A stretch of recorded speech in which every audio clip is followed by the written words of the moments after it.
Alors, bonjour tout le monde et merci de nous donner quelques minutes ce jour pour cette petite discussion. Je dois avouer que cette discussion n'était pas prévue pour plusieurs raisons. D'abord, il y a le fait que je suis très fatigué en ce moment.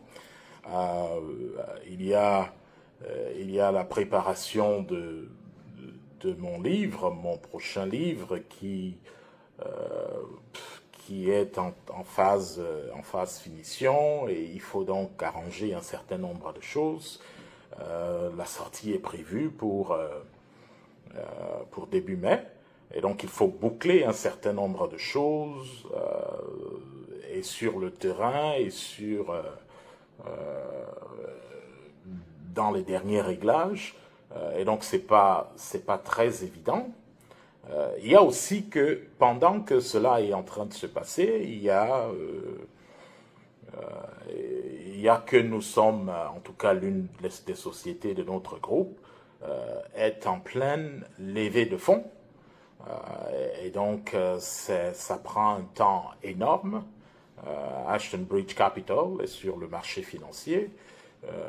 Donc pour une levée d'environ, je pense que ça doit être 120 milliards ou 130 milliards, quelque chose comme ça. En tout cas, c'est 200 millions de dollars pour lesquels nous sommes donc en train de travailler. Donc tout cela prend un temps extraordinaire, ce qui fait que j'aurais aimé ne pas être ici ce jour.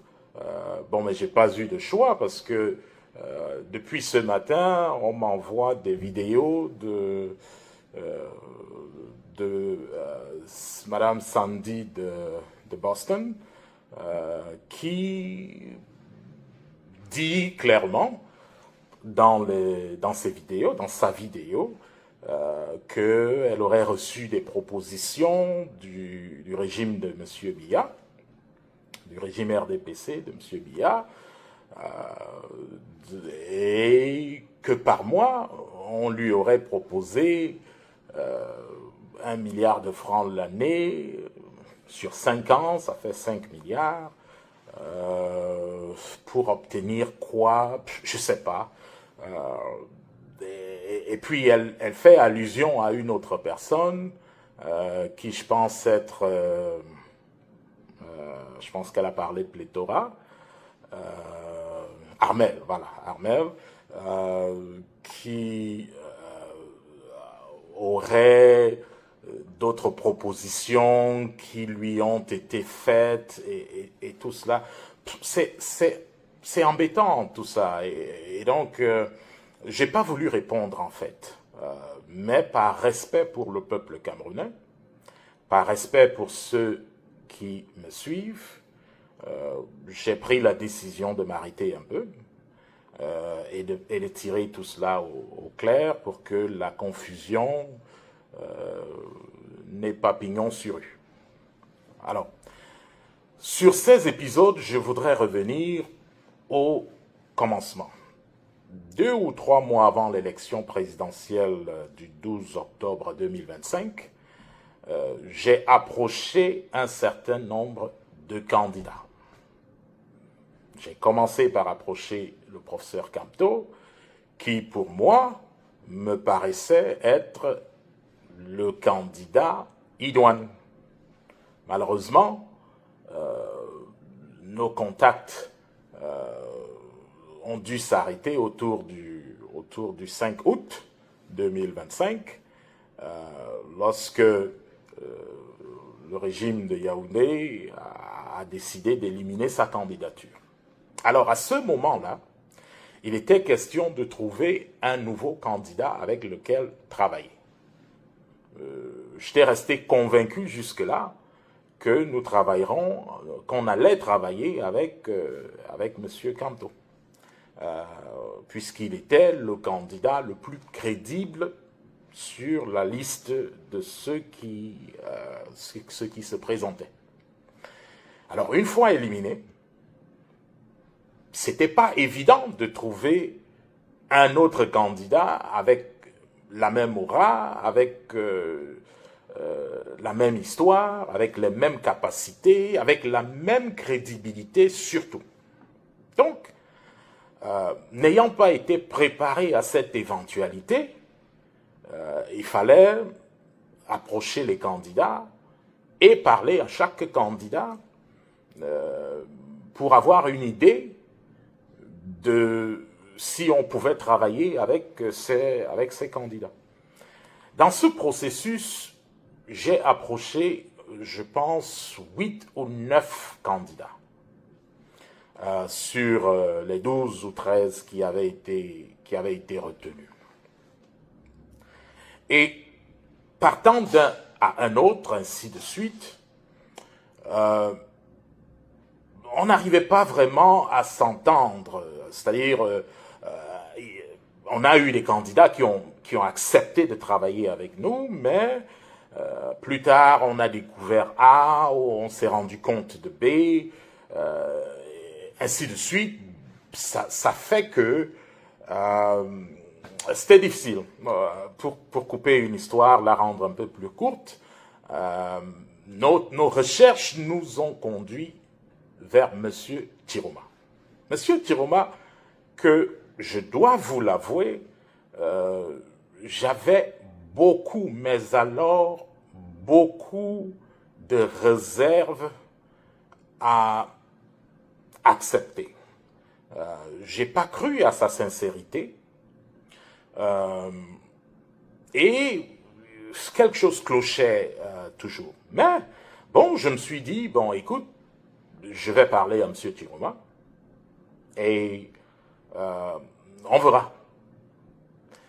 C'est ainsi que j'entre en contact avec M. Tiroma et on a quelques échanges et au fil de ces échanges, bon, moi j'arrive à la conclusion que le monsieur il est sérieux, j'arrive à la conclusion qu'on peut lui faire confiance et je demande à ceux qui me suivaient de supporter M.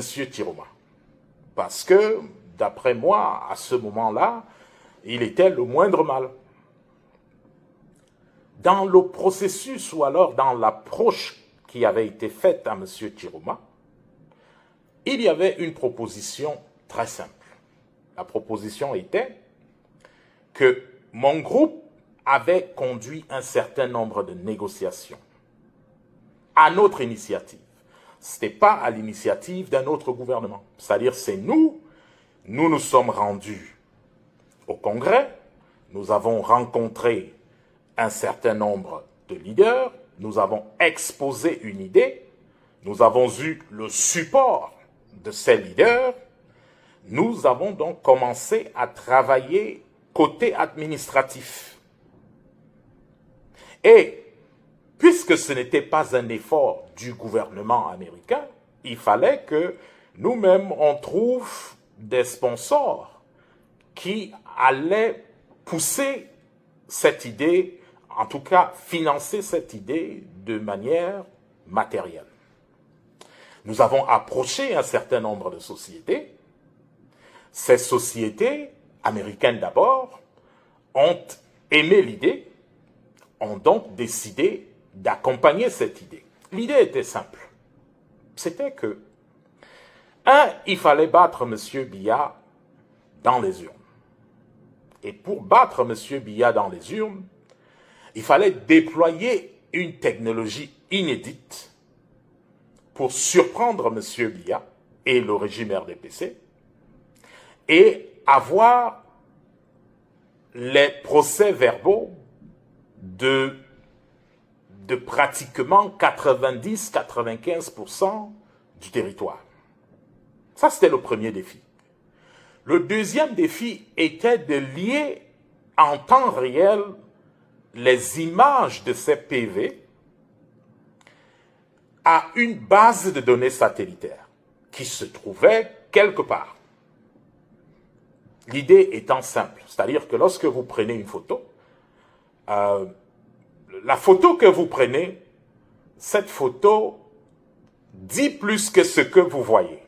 Vous pouvez prendre une photo, vous l'envoyez quelque part, la photo dira à la personne qui reçoit votre photo, en tout cas lorsqu'elle sait comment s'y prendre, la photo dira exactement où vous étiez quand vous avez pris la photo, donnera vos coordonnées géographiques quand vous avez pris cette photo, et il suffit maintenant de prendre ces coordonnées géographiques, les renvoyer dans une base de données satellitaire pour diriger le satellite à voir qu'est-ce qui s'est passé à ce moment, à l'endroit de ces coordonnées à ce moment.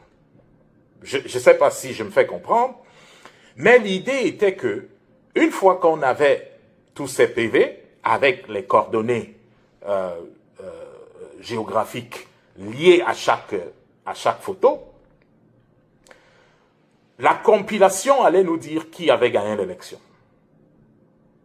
Maintenant, on allait zoomer sur un certain nombre de centres au cas où le RDPC venait avec des résultats contraires. Pour prouver que le résultat était contraire, nous, on allait donc rentrer dans la base de données satellitaire, un peu faire, vous savez, quand vous regardez un film, vous pouvez rewind le film, c'est-à-dire vous pouvez rentrer jusqu'à la minute dont vous avez besoin pour regarder la chose que vous voulez regarder normalement. C'est un peu le même principe. Il suffit d'avoir les coordonnées géographiques de l'endroit où la photo a été prise pour retrouver en connectant les coordonnées à une base de données satellitaire. On peut donc rentrer pour dire, bon, cette photo a été prise à 21h30 à l'endroit de coordonnées X et Y. Maintenant, on rentre dans la base de données satellitaire, parce qu'il y a des satellites partout qui regardent tout, utilisant ces coordonnées et l'heure dans laquelle ça s'est passé, on peut donc rentrer sur cette scène-là pour exposer qui a fraudé et qui n'a pas fraudé. C'était simplement la technologie derrière ce que nous avions proposé. Le but était que, une fois qu'on avait prouvé que le président élu du Cameroun était M. Tshiroma, la deuxième phase allait se faire immédiatement. Les leaders de 2 ou 3 pays que nous avions pris la peine d'approcher avant devaient donc immédiatement reconnaître M. Tshiroma, président de la République du Cameroun. Voilà ce qu'était le plan. En contrepartie, nous avons demandé à M. Tshiroma qu'il nous signe un certain nombre de projets. Le projet que nous lui avons spécifiquement proposé était un projet sur la construction d'un corridor maritime entre la ville d'Edea, la côte, tout jusqu'à l'arrivée au lac Tchad. L'idée était donc de rendre navigable la Sanaga, la rejoindre au Djerem, poursuivre, retrouver la Vina, continuer à la Benoué et continuer au Mayo-Louti, avancer, retrouver le Logon et Chari, et une fois arrivé sur le Logon, continuer jusqu'au lac Tchad. Ça, c'était le plan. Et le coût de ce projet allait être 70 000 milliards de francs CFA.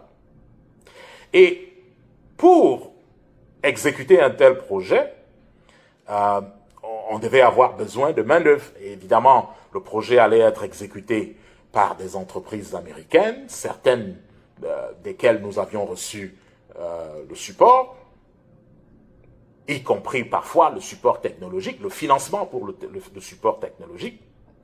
Et On devait donc créer 5 millions d'emplois au Cameroun et 5000 sociétés camerounaises devaient participer à la construction, à cet effort de construction. Et les contrats, parce que les lots, les 5000 lots, allaient être des lots de 6 milliards ou 7 milliards, en tout cas 6 à 7 milliards, dépendant du lot. Voilà le concept. C'est ce que nous avons proposé à M. Chiroma. M. Chiroma a refusé le projet. Une fois que M. Chiroma a refusé, bon, je dois noter avant de continuer que le même projet devait créer aux États-Unis 20 000 emplois. Donc, créer 5 millions d'emplois au Cameroun et 20 000 emplois aux États-Unis. Et le fait que ça crée 20 000 emplois aux États-Unis nous assurait le support du gouvernement américain. Voilà quelle était la stratégie. Une telle stratégie, si elle avait été exécutée, M. Chiroma aurait été reconnu par les États-Unis président de la République du Cameroun le soir de l'élection même. D'autres pays que nous avons approchés et que je ne vais pas mentionner ici auraient également reconnu parce que dans la distribution des entreprises qui devaient travailler sur ce corridor, on avait prévu des quotas pour ces entreprises européennes et nord-américaines qui devaient donc participer à ce grand projet. Voilà quel était le but. Maintenant, moi, puisque je suis le concepteur du projet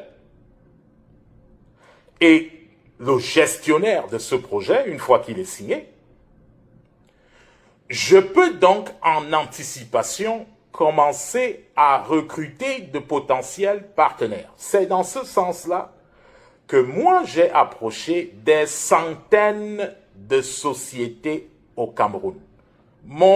Ma conversation avec ces sociétés était simple. Nous allons avoir ce projet. Nous aurons besoin de 5000 sous-traitants.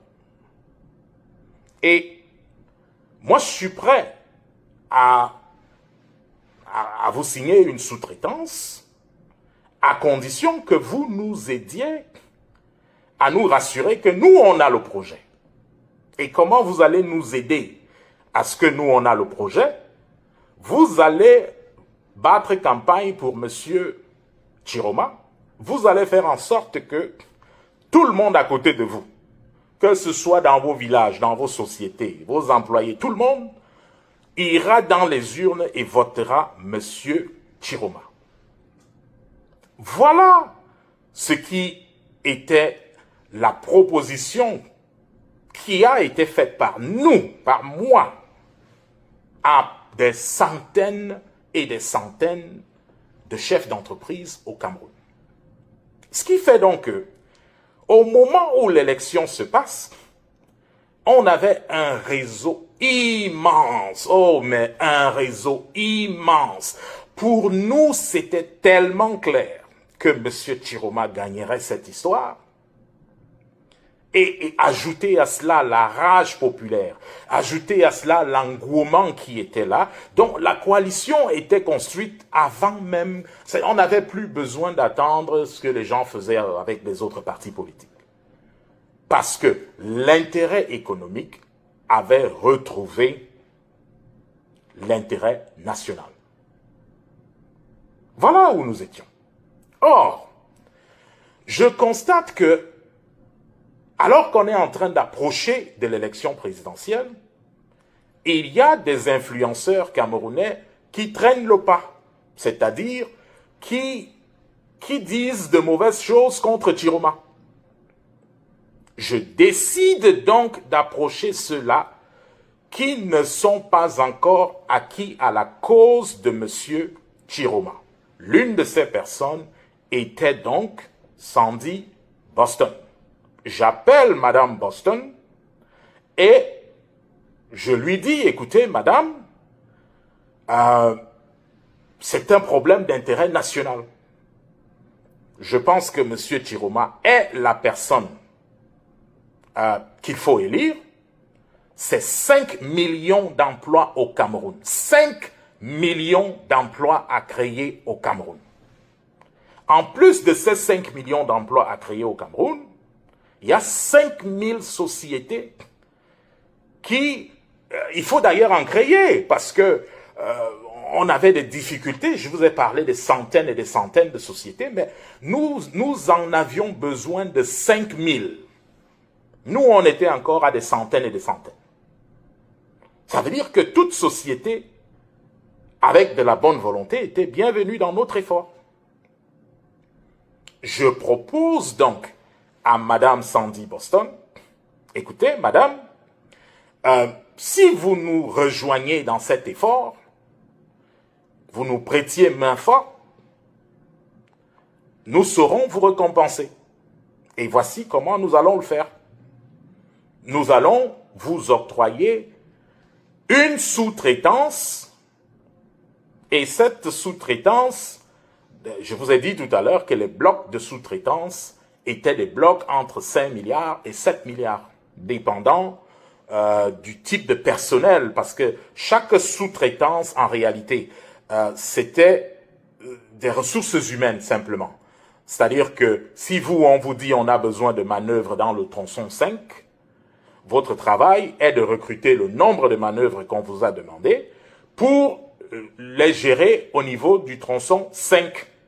Il y aura des chefs de projet à cet endroit, il y aura des techniciens à cet endroit. Vous apportez simplement les manœuvres et on vous paye, vous payez les manœuvres. Voilà comment est-ce que, c'est à quoi les 5, 6 milliards ou 7 milliards devaient servir. Parce que chaque bloc était constitué de 1000 emplois.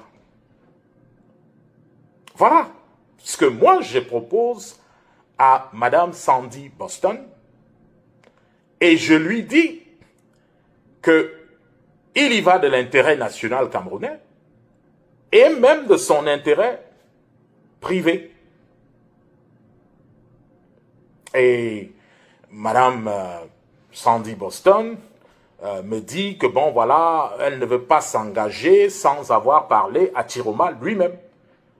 Moi, je prends le numéro de M. Chiroma, je lui j'envoie ce numéro-là à Madame Sandy Boston.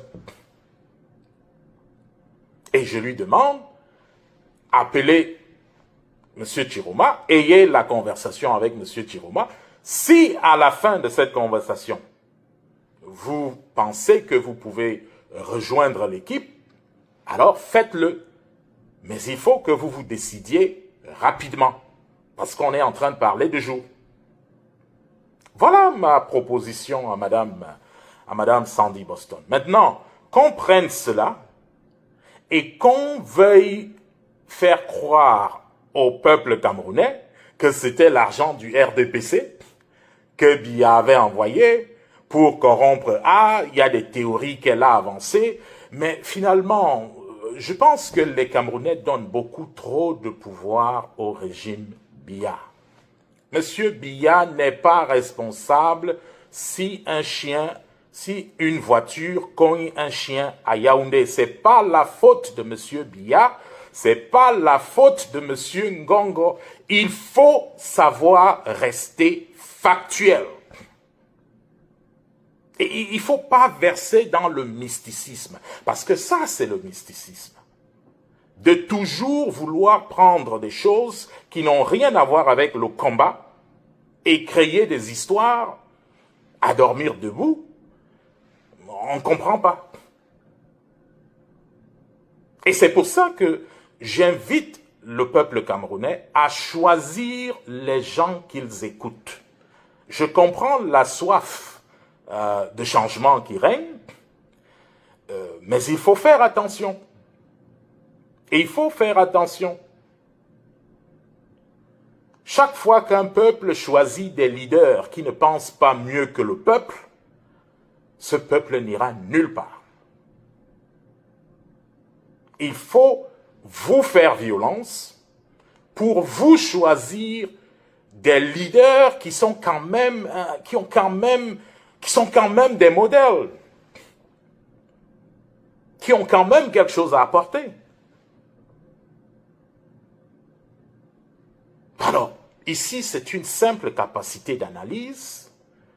Lorsque les gens vous disent que bon, voilà, cet argent ce contrat était proposé, c'était pour que quelqu'un entre dans un gouvernement. Moi, je viens de vous dire que si M. Chiroma avait accepté de signer ce contrat, au moment où je vous parle, il serait président.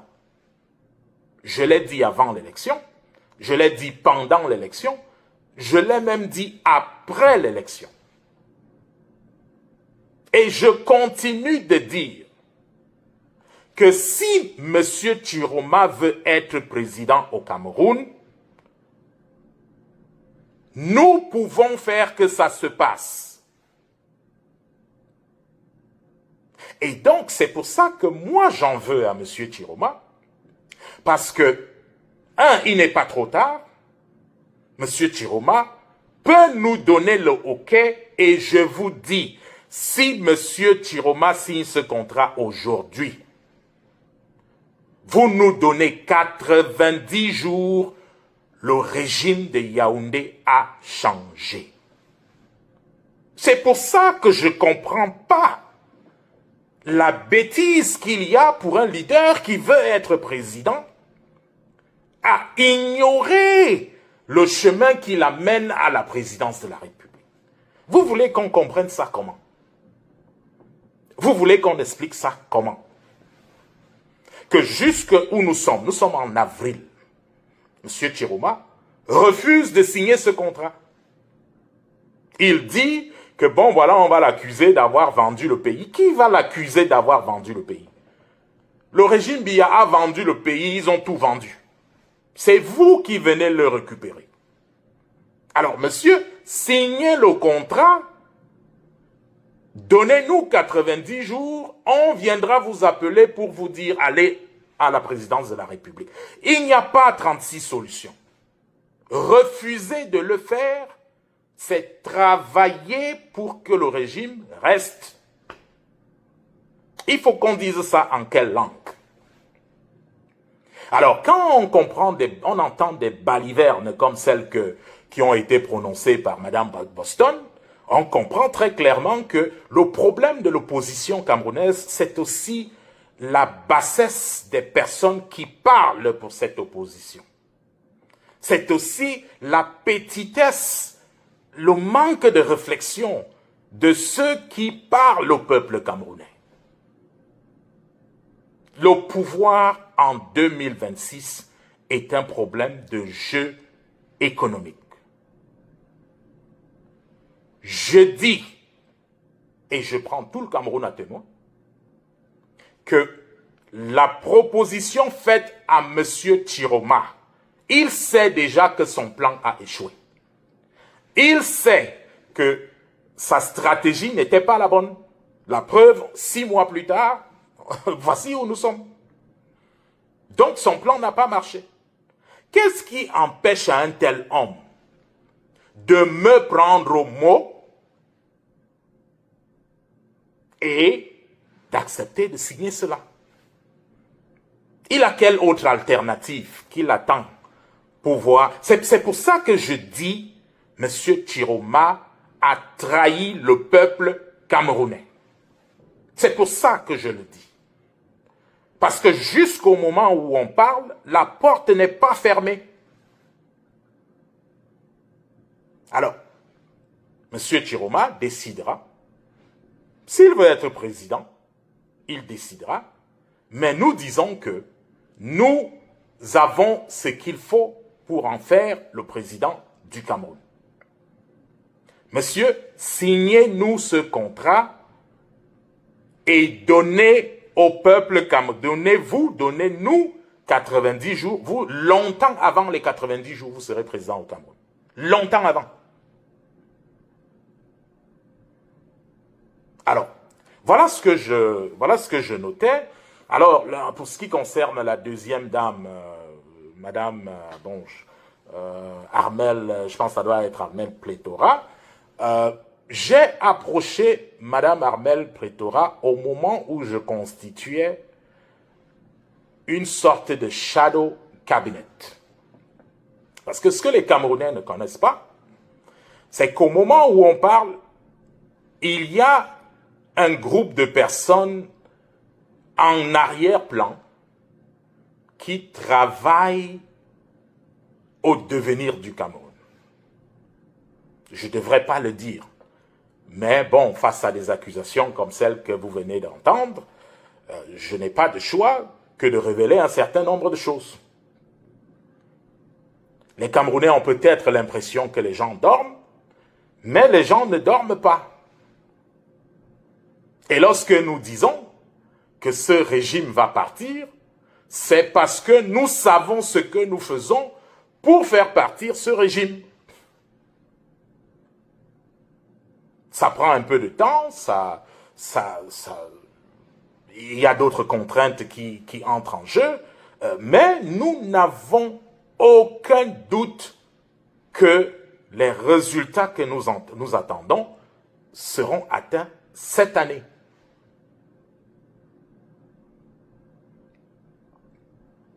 Alors, j'ai pensé, lorsque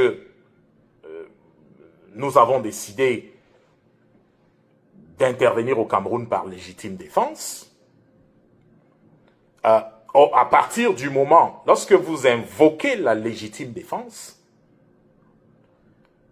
vous devez garder en tête qu'en droit, la légitime défense est différente de la vengeance. La légitime défense vous donne le droit de vous défendre au moment où l'exaction ou le crime est en train d'être commis. Or, lorsque nous nous levons la première fois, c'est pour agir en légitime défense. Le régime de M. Biya tuait des gens. Ils ont tué des enfants. Alors, ils se sont rapidement ravisés avant que nous, on ait eu le temps de nous constituer comme nous souhaitions le faire. Lorsque nous finissons de nous constituer, on est environ un mois et demi après. Alors, quel argument on va utiliser pour expliquer au monde entier que voilà, nous avons commencé cette action par légitime défense? Notre argument principal de légitime défense avait donc disparu. Pourquoi? Parce qu'au moment où nous intervenons, il n'y a plus urgence. C'est pour ça que nous avons décidé d'arrêter d'abord toute action et d'attendre que le régime de Yaoundé nous donne des raisons pour intervenir. Et évidemment que le régime de Yaoundé nous a donné des raisons. On attend simplement que ce régime aille jusqu'au bout de sa logique. Lorsque ce régime serait allé jusqu'au bout de sa logique, il aurait établi un fait très important.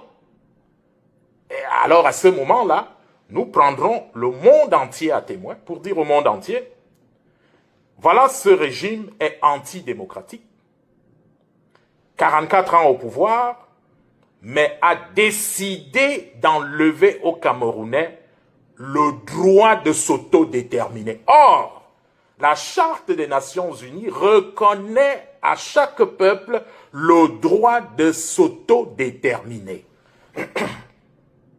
Voilà, c'est de ça dont on est en train de parler. Parce que lorsque vous refusez qu'un peuple se choisisse ses leaders, ça fait partie de son autodétermination. Le peuple peut décider de changer le mode, mais c'est le peuple qui décide de le faire. Vous ne pouvez pas faire adopter des lois antidémocratiques et la loi qui a été adoptée pour l'adoption d'un vice-président, la loi en elle-même n'a pas de souci. Le problème va se passer au niveau de l'implémentation. Si cette loi est implémentée et appliquée à un mandat qui, lui, a commencé le 6 novembre 2025, et donc qui est couvert par les lois qui étaient en vigueur au 6 novembre 2025, alors à ce moment-là, ce sera l'évidence qu'on a affaire à un régime qui prive les Camerounais de son droit à l'autodétermination. Parce qu'il change les règles du jeu, applique les nouvelles règles à des choses qui relèvent de l'ancien droit. Voilà là où est le débat.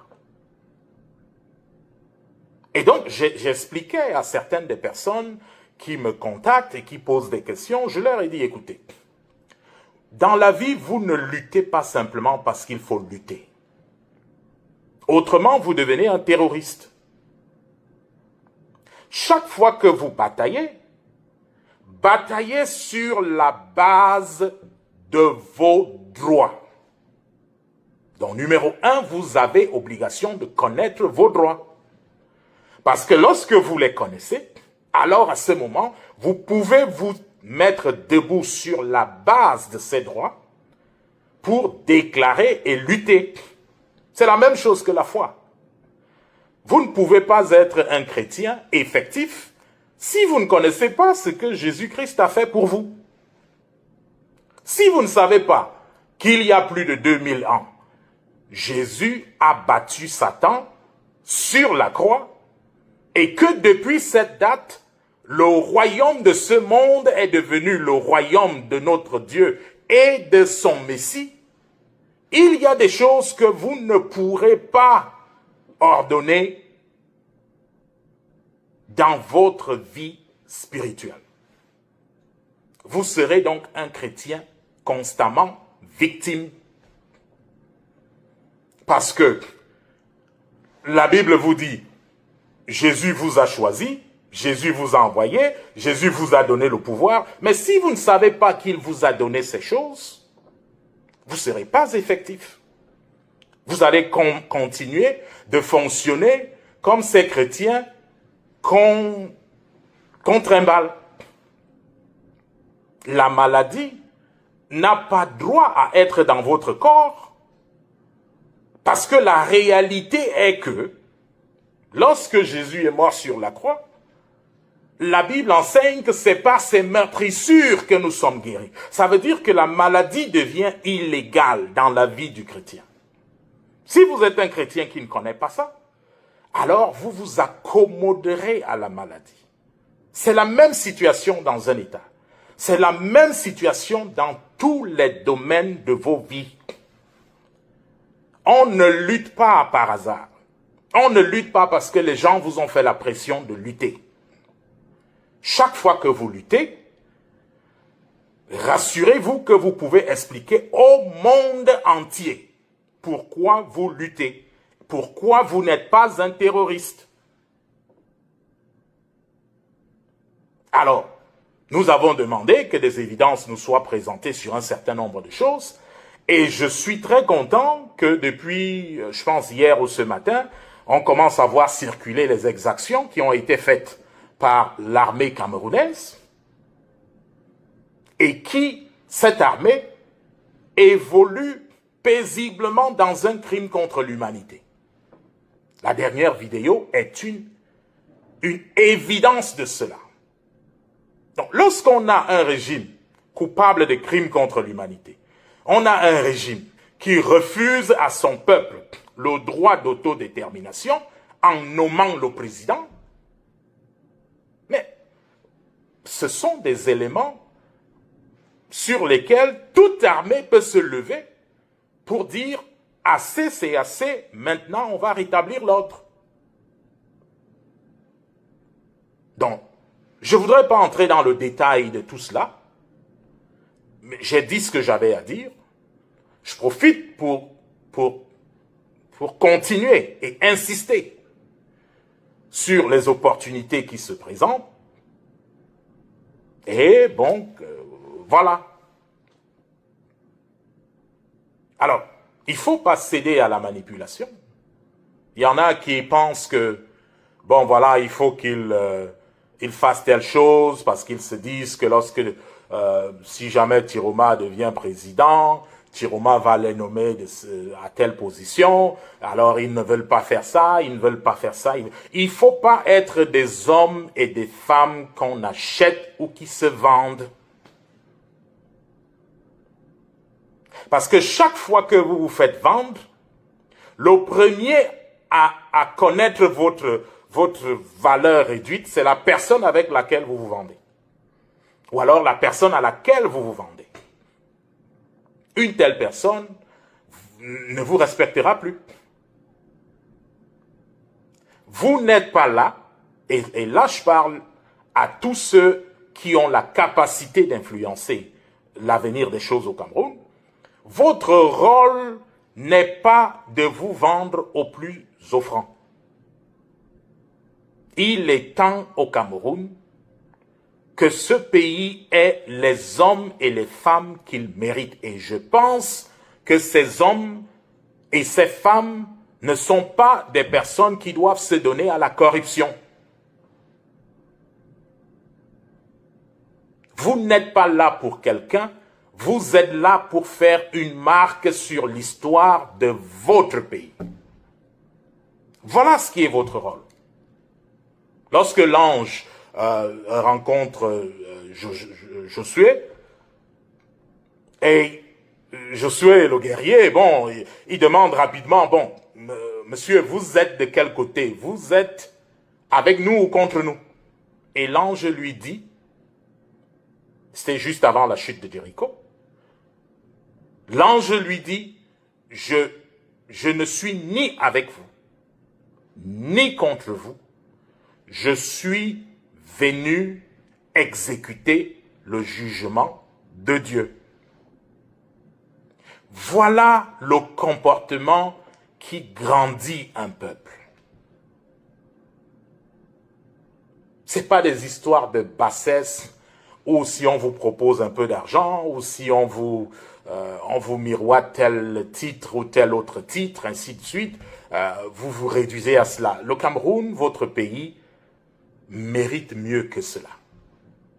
Moi, je pense qu'il faut utiliser le moment présent pour changer le Cameroun pour les 200 prochaines années.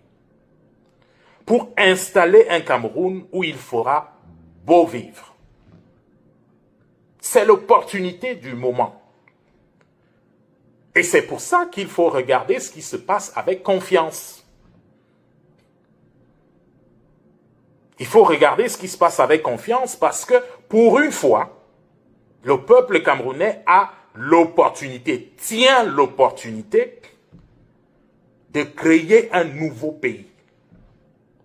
Un pays avec de nouvelles règles, une nouvelle manière de faire, de nouvelles lois, ainsi de suite. Ça, c'est l'opportunité du moment. Et c'est pour ça que moi, particulièrement, je suis tellement content de vivre ces moments. Parce que je sais que ce qui sortira de ces moments, ce sera un meilleur pays au Cameroun. Alors, ce sont les quelques mots que je voulais partager avec vous. Je suis désolé d'avoir pris de votre temps. Je prie que tout se passe bien et que Dieu vous bénisse. Merci.